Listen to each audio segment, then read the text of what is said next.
President Trump's infrastructure plan focuses on buying American and growing the American workforce. Roll tape.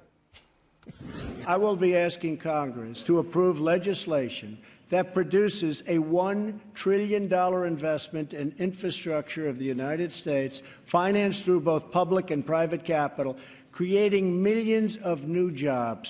This effort will be guided by two core principles: buy American and hire American.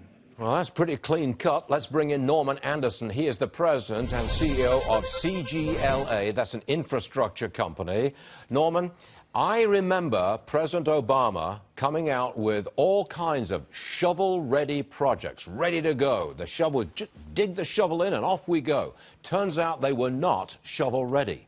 Now, you've come to us with scores of infrastructure projects which you say are shovel-ready. Are they just ready to go? Just get the go-ahead from President Trump and you're on? They are. Good morning, Stuart. How are you? One thing I wanted to say as well on the Cemex issue, you know, Cemex has a number of plants in the U.S., so they can produce plants in the U.S. for building the wall. Okay, Norman, now you're referring to Cemex, a Mexican cement company, which is going to bid on providing cement for the wall.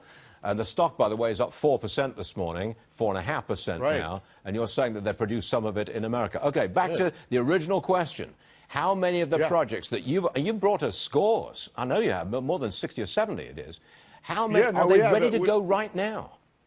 They're ready to go right now. One of the great projects is the Gordie Howe Bridge between the U.S. and Canada. That's actually being paid for by Canada, but it's inhibited on the U.S. side, and we're 100% convinced that President Trump could get that project moving. Well, what's required with all these projects? Is it just simply President Trump has to say, go, and it happens? Is that it?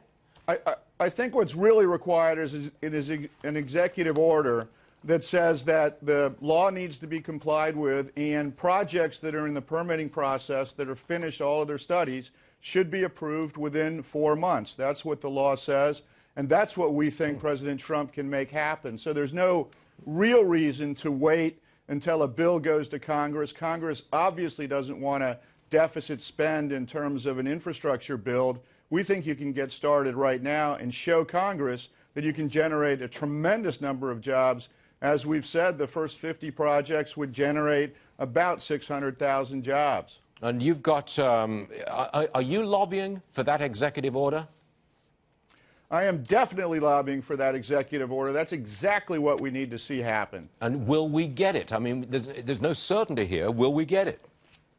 You know, we haven't seen an executive, a chief executive in this country with this kind of energy. This is what Alexander Hamilton called in the Federalist 70, with this kind of energy, this kind of responsibility in a very long time. This is what the executive does. It's not the role of Congress to push through an infrastructure bill. It's the role of the executive to figure out what to do and to get things moving as quickly as possible. Okay. Norman Anderson, thanks very much for joining us, sir. We'll see you again real soon. Thank you very much. Okay.